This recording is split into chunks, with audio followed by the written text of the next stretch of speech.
Hello everyone, my name is Sydney Britt and you're watching Sydney's Media Moment.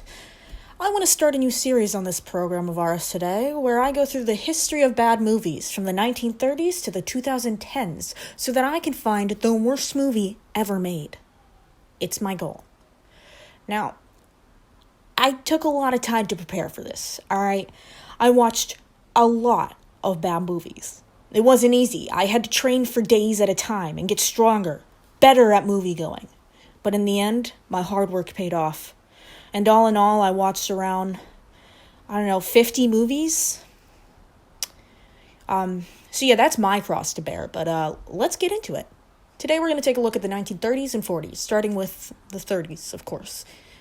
What is there to say about the 30s? It's a decade filled with a large economic disaster, a little bit of imperialism, wars on the horizon, and there were a lot of bad movies. The first bad movie of the day is the 1934 exploitation film Maniac, directed by Dwayne Esper, a man famous for making exploitation films.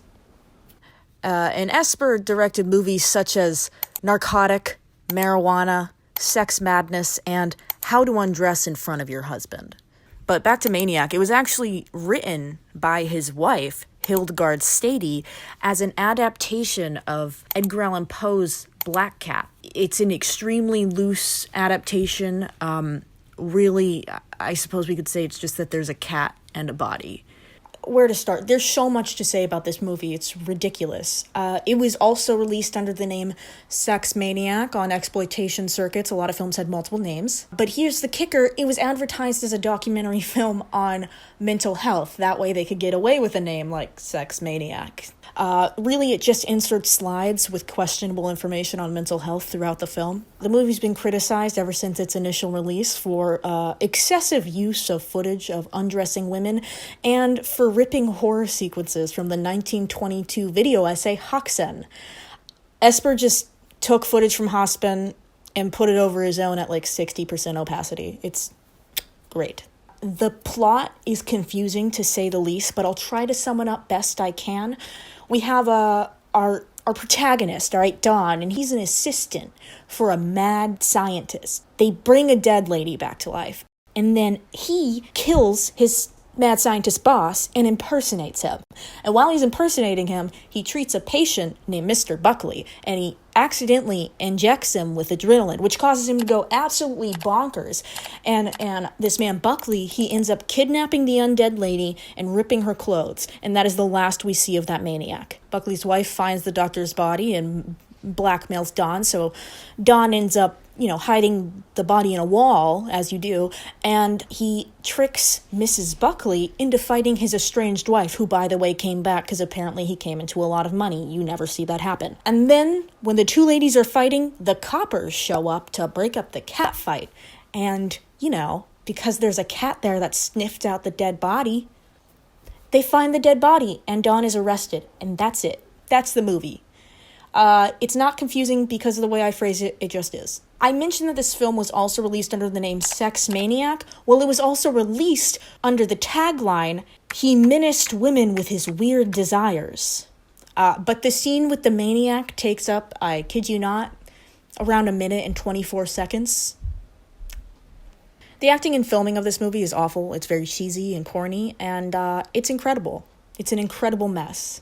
On the so bad it's good scale, I give it 5 out of 10 garbage cans, with 0 garbage cans being, this movie is so bad, it's not even worth watching, and 10 garbage cans being, wow, this is so bad, you need to watch it.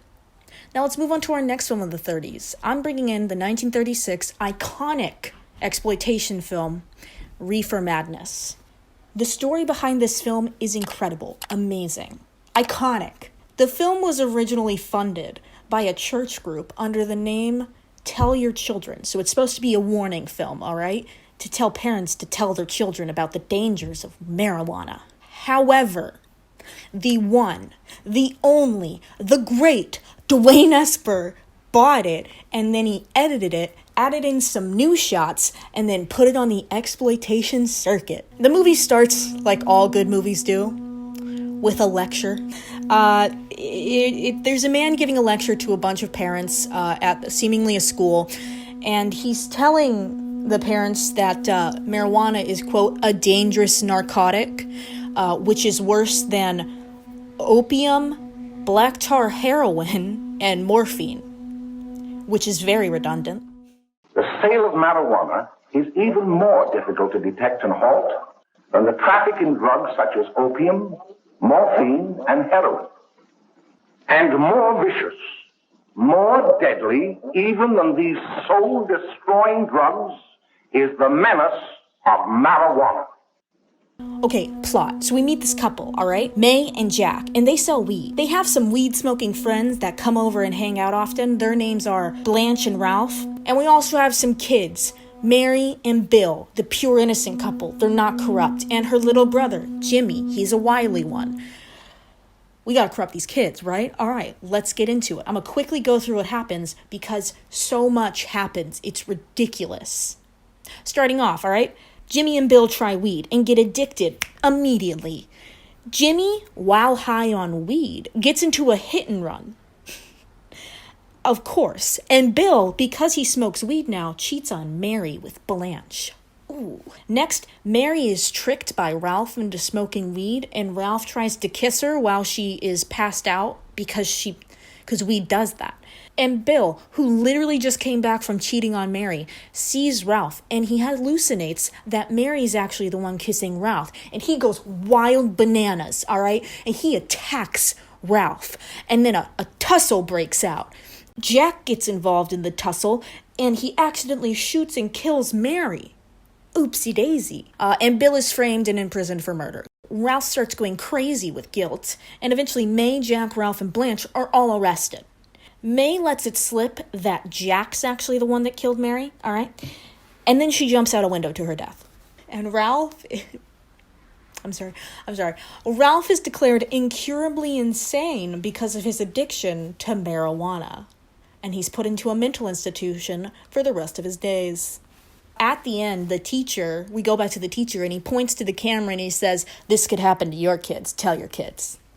The plot is ridiculous even without the fact that it's trying to prove that marijuana is the epitome of evil. It's often cited as one of the worst movies of all time, if not the worst movie of all time, because of the terrible acting, directing, plot. Everything's garbage. And you know what? I love it. I give it 7 out of 10 garbage cans. I know. Bold. All right, the 40s, a wild time, The world's been rocked by World War II, and everyone's revving up for the Cold War at the end of it. A wild decade to be sure. But the year of 1948 was especially wild, because it provided us with 2 horrendous films. And the first film we're going to talk about is the British gangster movie entitled No Orchids for Miss Blandish. It was panned by critics for having too much sex and violence by 1948 standards, so it's pretty tame in a world where Saw 1 through 7 exist. Because it's a British gangster film, everyone's supposed to be American and from New York, and no one sounds like they are. I'm certain I could remember just where gallstones are. Yeah. You ain't gonna touch me. And the acting itself is awful. And the film is desperately trying to be a film noir, classic, and it horrifically fails. It's trying to be like a Humphrey Bogart kind of gangster film, and it's just a mess. The term dope is thrown around a lot to highlight the fact that they're all gangsters. But there is an agonizingly long song and dance number, so at least we have that. As for plot, basically, there's an heiress named Miss Blandish, all right? She gets kidnapped while she's out with her fiancé, and she ends up falling in love with the leader, Slim, because of Stockholm Syndrome. That's not what they say, but that's what I say, and I'm right. Anyways, they plan to run away together because her father does not approve of her marrying this gangster, and no one really approves of the relationship. And he gets shot dead, and she takes her own life at the end. It's just like Romeo and Juliet.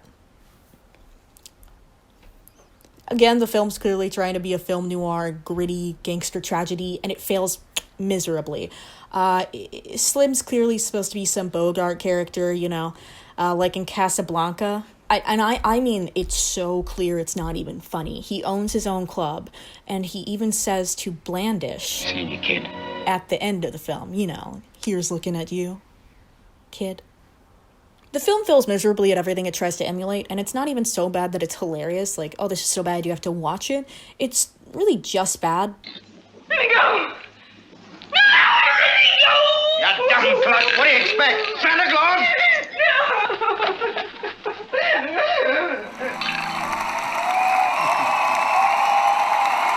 But it did have a plot that was discernible and relatively watchable, so I give it a 4 out of 10 garbage cans, because it's just plain bad.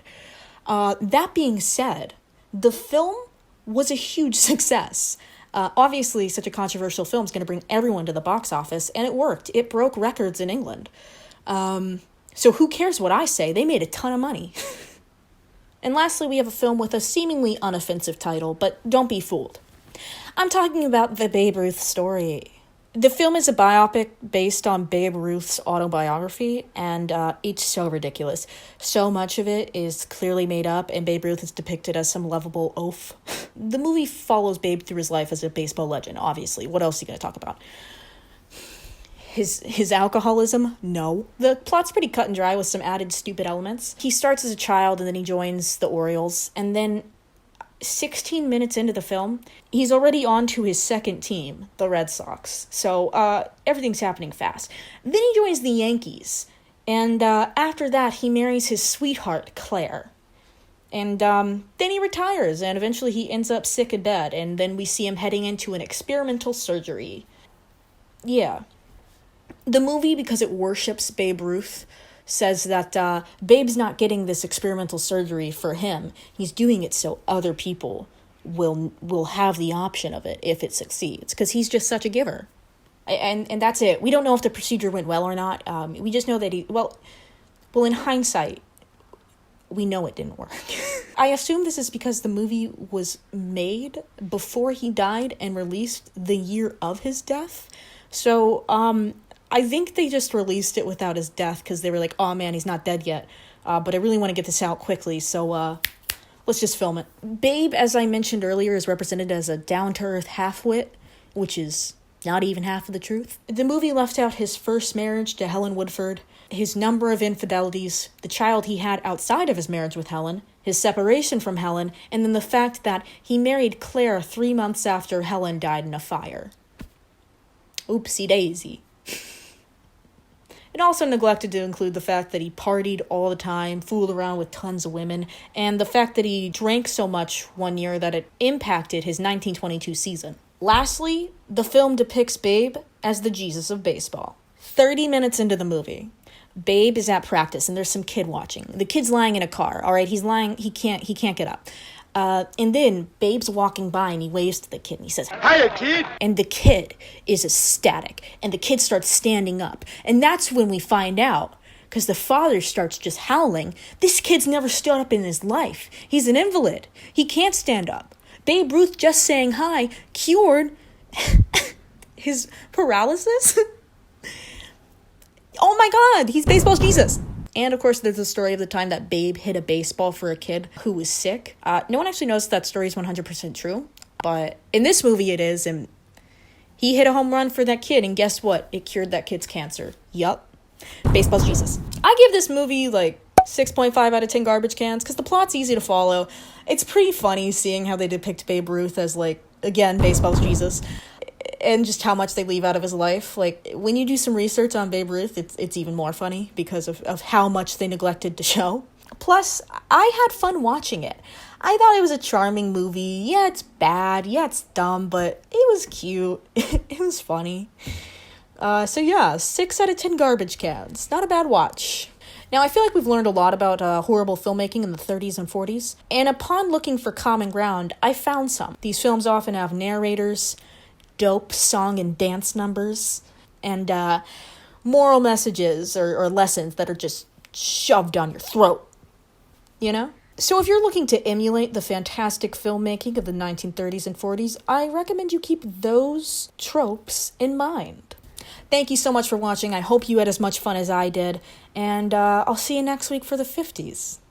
Bye.